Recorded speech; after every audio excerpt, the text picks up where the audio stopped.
in making that. Now we're going to tear it all out and put something else in. That takes a tremendous effort and the ability to pull that together. So I'm going to give you a few examples of these.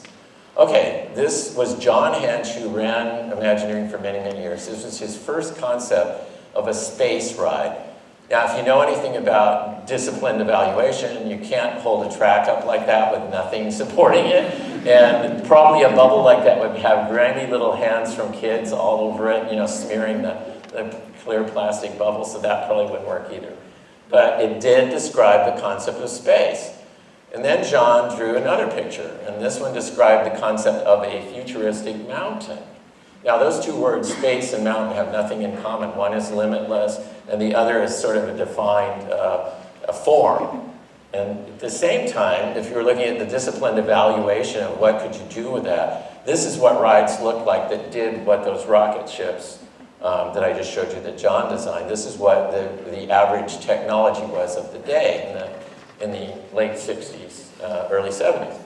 But when you combine those all into one thing, you create something that's brand new, and the word Space Mountain has tremendous value to it, and it's almost branded and owned by the Disney company by taking two words, space and mountain, putting them together. And when you say those two words together, you're thinking of exactly one place and one attraction in Disneyland. Here's another one. We were lucky. George Lucas gave us this world to work with that was already insanely great, you know, crazy, innovative, but we needed the disciplined evaluation to figure out how do we take people into that in a new way. And what you're looking at here is the Rediffusion simulator that we found in England that allows you to experience that Star Tours ride. If you got to see this operating, standing in the room like this, it tilts 15 feet either way, forward, backwards, sideways, and then it drops 15 feet up and down. And generally, people that are standing in that room say, I'm not going to ride it, you know?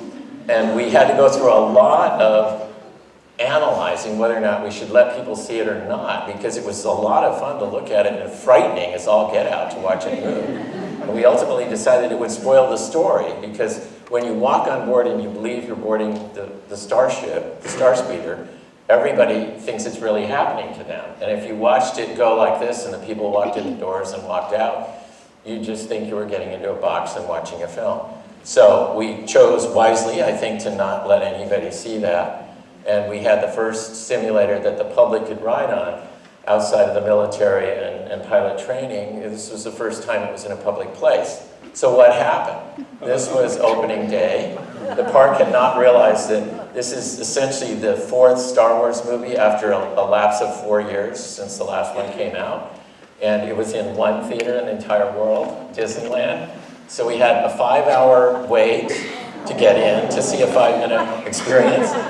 And they loved it. They were coming off saying, we're going to get in line and go again. So 10 hours. So they had an emergency meeting and they ended up leaving Disneyland open for 3 days without closing it at night. And it was a party, believe you me, that people would go out, you know, the gates and go have, you know, we didn't have Starbucks then, but you go out and, you know, guzzle up on coffee and then come back in and join the line again. And so for 72 hours, the park ran, and the lines went from Tomorrowland all the way down Main Street and out the gate into the parking lot out in front. So it was an amazing thing. One more. This was, again, a new one. We were assigned to come up with air adventures, space adventures from California. The new theme of our park was going to be California Adventure, and they broke our retreat down into 3 groups. There was a group designing attractions about the ocean, a group doing land-based attractions, and another group I was in doing something from space. And I said to myself, Disney allows people to do things they might be afraid to do in the real world. So I would be really afraid to do a hang glider. I would love to experience flying, jumping off a cliff and sailing out, but I'm absolutely terrified to do it. So what if we could do a thing like that? So it was a simple sketch like you see there, and then knowing that I had partners that would figure out how to do that, Mark Sumner came on board, an engineer, and he called his mom and said, do you still have my erector set in the attic of the garage? And she said, yeah, I think I do. So he went over there, picked up his erector set, figured out how to lift 3 rows of hang gliders up into air like that, and of course you probably all know what it became. It became California Soaring, and it's now soaring around the world, which was kind of my story again on that aspect. Next, we're going to talk about something that's kind of concrete but very important, mental real estate. I don't think there's anyone in the room that can't discern the four, let's see, 1, 2, 3 symbols that are up there. 3 symbols, yes, that are up there. You can all tell what they mean. You can almost see the lifestyle or the culture that is represented by those symbols. And I purposely only put a portion of them up there to show you how powerful they are graphically in describing places and attitudes. And so people that can create mental real estate, it's almost like people that produce the value in real estate, where, you know, tactile real estate, where you're taking land and trying to rev up the value by putting amenities in there that make it suddenly valuable. It's the same thing. If you can take real estate, mental real estate, and do this. So I'm going to show you some examples of that, beginning with Pixar. They have been able to take everything from toys to cars to robots to rats. We have a restaurant. The rat is the host of the restaurant, you know, and everyone goes, oh, look, it's Remy, you know, and as he comes out on a cart to welcome everyone to his restaurant. So all of these things have been around us forever and ever, but they've been transformed, so they all become suddenly very attractive to us. And what is this all about? Here's 2 examples. The bear over there, the beautifully produced one, is a Steiff bear. They're very expensive.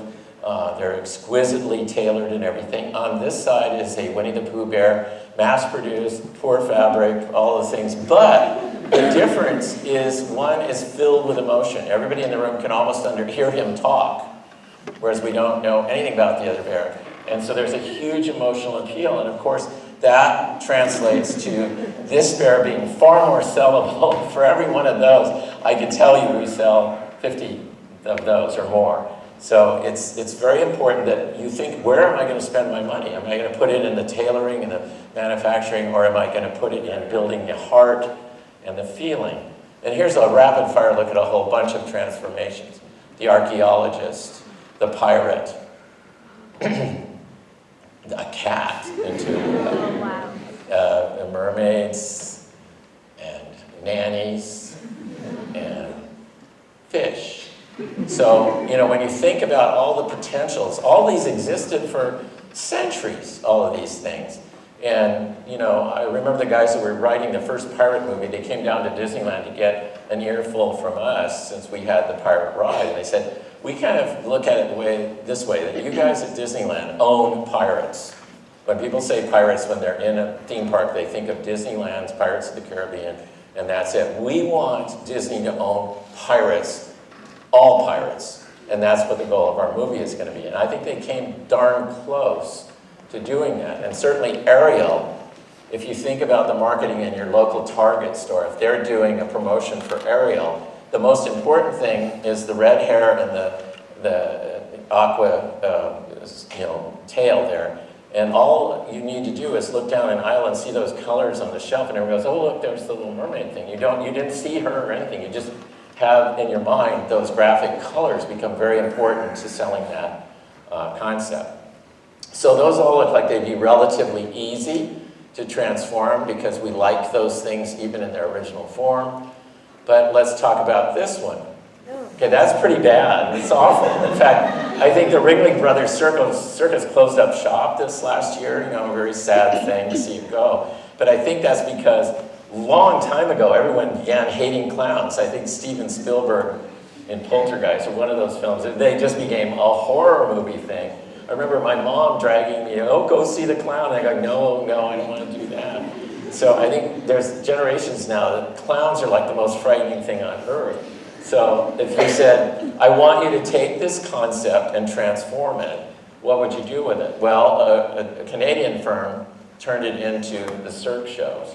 This happens to be from O, but it's taken the harshness out of circus and rechristened it as Cirque, a very pretty French word, and elegance came into this, and it's taken it in a whole new direction, and they're spread all over the world now.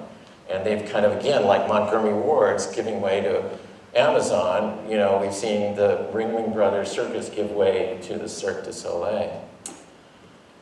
For me, it was these two little guys.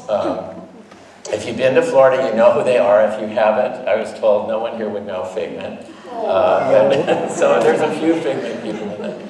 Anyway, we created this attraction that was a real challenge because it was take people in Epcot, not to the world of energy or the world of space or the land or transportation, but take them into the world of imagination. And the disadvantage is that all those other places are concrete. You know, we can show all the different forms of transportation, we can show all the forms of energy, we can show the different aspects of the land and the seas, you know, that exist in real world. But where do you take people to visit in the world of imagination? We recognized we needed to have guides that would do that.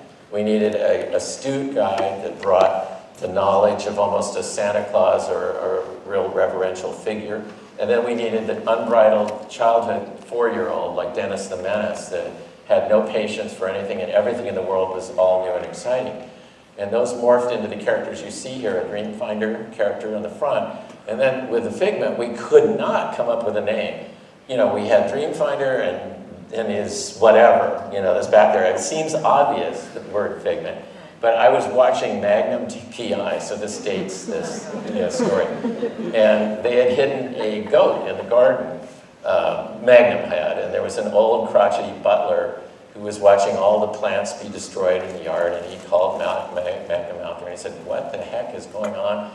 Something is eating all of this, you know, foliage." And Magnum said, "Oh, Higgins, it's just a figment of your imagination." And then Higgins held up a eaten plant. He goes, "Figments don't eat grass."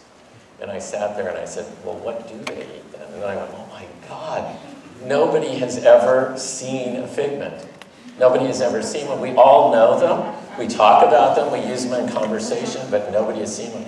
So I could hardly wait to go to work the next day, and I grabbed our sculpture, a little thing, and I put it on the desk, and I said, "Meet Figment." And then everybody looked at me with that, "How come we didn't think of that?" You know? And I said, "Well, it took Magnum PI to do it." So, you know, here